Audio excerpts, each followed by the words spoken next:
नमस्कार, मी मेघनाच किचनमध्ये तुमचं स्वागत आहे। तर आज मी इथं भाकरवडी बनवणार आहे। त्यासाठी एक मिक्सरच्या भांडीमध्ये गव्हाचं पीठ घेतलेलं आहे 1 वाटी आणि त्यानंतर अर्धी वाटी याच्यामध्ये बारीक रवा किंवा मोठा रवा घातला तरी चालेल।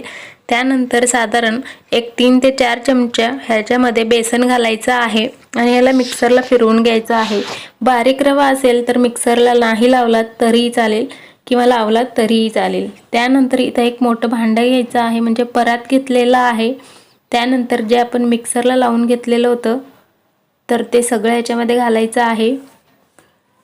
त्यानंतर याच्यामध्ये चवीपुरतं मीठ घालायचं आहे आणि त्याचबरोबर 1 चमचा इथं तेल घालून छान असं पिठाला चोळून घ्यायचं आहे। तर भाकरवडी आहेत तो छान असं खुसखुशीत आणि कुरकुरीत सुद्धा होतात। तर 2 मिनिटं ह्याला मी तेल लावून हे सगळ्या पिठात मिक्स करून घेतलं आणि त्यानंतर आता ह्याच्यामध्ये थोडंसं पाणी घालून हे पीठ आहे आपल्याला घट्ट असं मळून घ्यायचं आहे।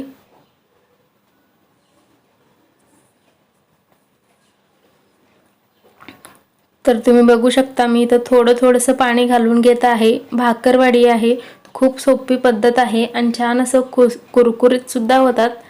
तर तुम्ही बघू शकता ह्याला पीठ मळायला थोडंसं वेळ लागेल, पण असं थोडंसंच पाणी घालून घट्ट असं पीठ इथं मळून घ्यायचं आहे। जर तुमचं जरी असं सैल झालं की लगेच आपले भाकरवडी आहे तो छान असं होणार नाही, मऊ पडतील किंवा ते सगळं असं तळताना लेयर्स आहेत तो सगळं निघून पडतील। तर तुम्ही बघू शकता मी थोडंसं पाणी घालून ह्याचं मी असं घट्ट पीठ आहे तो मळून घेतलेला आहे। तर साधारण एक 3 ते 4 मिनिटं इथं लागलेत।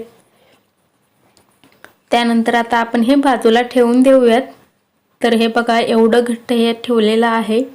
त्यानंतर इथं एका कढईमध्ये साधारण 2 चमचे एवढे धने घेतलेले आहेत। त्याचबरोबर 1 चमचा जिरा घालायचा आहे आणि 1.5 चमचा इथं मी बडीशोप घेतलेला आहे।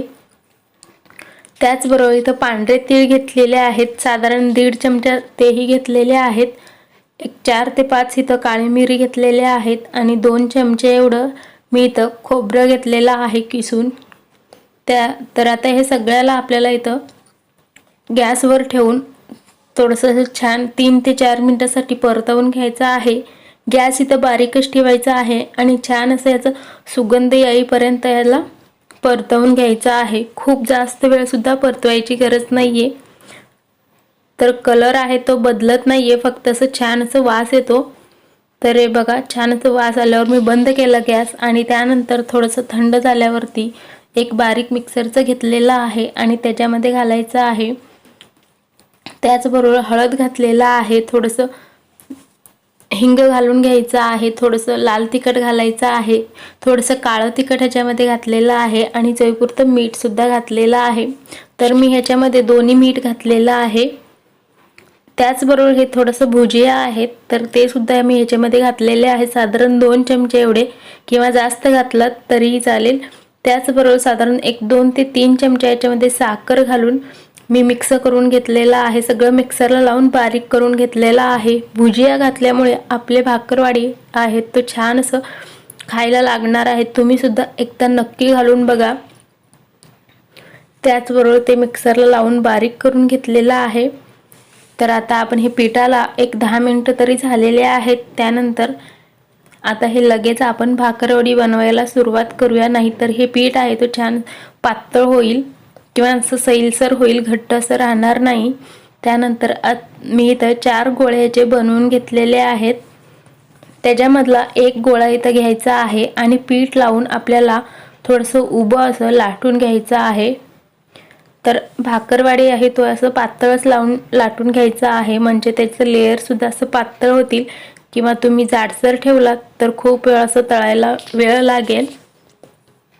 त्यामुळे शक्य तेवढं हे पातळ इथं लाटायचं आहे आणि असं उभंच लाटायचं आहे, म्हणजे आपल्या इथं भाकरवडीचे लेयर्स आहेत तो खूप असं नाही होणार किंवा खूप असं मोठे सुद्धा नाही होणार। त्यानंतर इथं हे चिंचेचं कोळ आहे, तर हे चिंच आणि गूळ घालून मी हे पहिलेच बनवलेलं होतं, तर आता मी इथं दाखवलेलं नाहीये। तर तुम्ही कोणत्याही व्हिडिओमध्ये बघू शकता। पहिलं चिंच आहे तो भिजवून घ्यायचा आणि त्यानंतर त्याला मिक्सरला किंवा तसंच हाताने असं काढून घ्यायचं आहे आणि गूळ ह्याच्यामध्ये घालायचा आहे। तर हे सगळीकडे मी चिंचेचा कोळ आहे तो लावून घेतलेला आहे, खूप जास्त नाही लावायचं। तर आणि त्यानंतर कडेला थोडंसं जागा सोडायचं आहे। त्याचबरोबर आपण जे भाकरवडीचा जो मसाला आहे तो मिक्सरला लावून घेतलेलं, तर ते सगळं आता ह्याच्यामध्ये घालायचं आहे। हाताने घालू शकता किंवा चमच्याने सुद्धा घालू शकता आणि त्याचबरोबर थोडंसं हाताने ह्याला दाबलात तरी चालेल, म्हणजे छान असं चिटकून राहील। आणि कमी जास्त सुद्धा हे मसाला तुम्ही घालू शकता। तर हे तुम्हाला दिसत नसेल चिंचेचा कोळमुळे हे वल्ल होतं, तर मी तर साधारण 1-2 चमचे एवढं घालून घेतलेलं आहे। त्यानंतर आता आपण हे कडेचे आहेत तो असं दुमडून घ्यायचे आहेत, गोल असं रोल करून घ्यायचे आहेत आणि छान असं टाईट करून घ्यायचं आहे। तर तुम्ही इथं बघू शकता मी इथं कसं घेत आहे।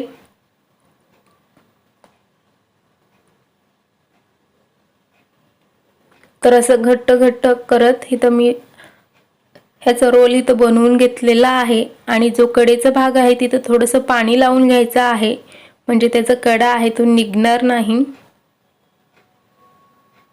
आणि त्यानंतर ह्याला थोडंसं मोठं करायचं आहे किंवा असं हे कडेचा जो भाग आहे तो छान असं या पिठाला अजून चिटकेल। तर मी इथं ह्याचं थोडंसं लांबसर असं रोल करून घेतलेला आहे। त्यानंतर इथं एक चाकू घ्यायचा आहे आणि असं कट करून घ्यायचे आहेत। तर तुम्ही बघू शकता खूप असं लवकर हे कट होत आहेत। तर हे तुम्हाला असं उभं दिसत असेल तर ह्याला फक्त असं आडवं ठेवायचं आहे, तुम्ही बघू शकता, किंवा तुम्ही थोडंसं हाताने असं चपटं सुद्धा करू शकता, म्हणजे छान असं गोल आकार होईल। तर तुम्ही बघू शकता खूप छान दिसत आहेत आपले भाकरवडी। तर छान असं ह्याचं लेयर सुद्धा आलेले आहे, तुम्ही बघू शकता। तर इथं मी एका कढईमध्ये तेल गरम होण्यासाठी ठेवून दिलेलं आहे। तेल असं थोडंसं छान असं कडक गरम करून घ्यायचं आहे आणि त्यानंतर गॅस इथं बारीक ठेवायचं आणि सगळे भाकरवडी आहेत तो तळण्यासाठी घालायचा आहे। खूप कडक देखील नाही करायचं, किंवा खूप कडक असं तेल गरम झालं की भाकरवडी आहे तो लगेच असं त्याचा कलर आहे लालसर होईल, ते आतमध्ये तळणार सुद्धा नाही। तर त्यानंतर एक 3 ते 4 मिनिटानंतर तुम्ही बघू शकता मी बारीक गॅसवरच हे सगळं भाकरवडी तळून घेणार आहे, म्हणजेच आपले हे भाकरवडे आहेत तो छान असं खुसखुशीत आणि कुरकुरीत होतील। तर साधारण हे तळायला एक 6 ते 7 मिनिटं आपल्याला लागणार आहेत बारीक गॅसवर, किंवा 8 ते 10 मिनिटं म्हटलात तरीही चालेल।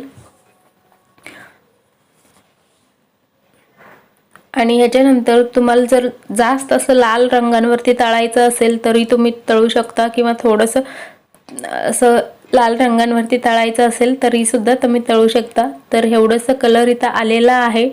तर आता मी हे लगेच काढून घेते। हे छान असं आतमध्ये पर्यंत कुरकुरीत झालेले आहेत, फक्त कलरसाठी तुम्ही करू शकता तसं। तर हे बघा मी इथं सगळे भाकरवडी बनवून तयार करून घेतलेले आहेत, खूप छान झालेले आहेत आणि त्यातलं मी तुम्हाला एक काढून दाखवते। छान असं कुरकुरीत सुद्धा झालेले आहेत, अजून खूप गरम आहेत, थंड झाल्यावर आणखीन थोडेसे हे कुरकुरीत होतील।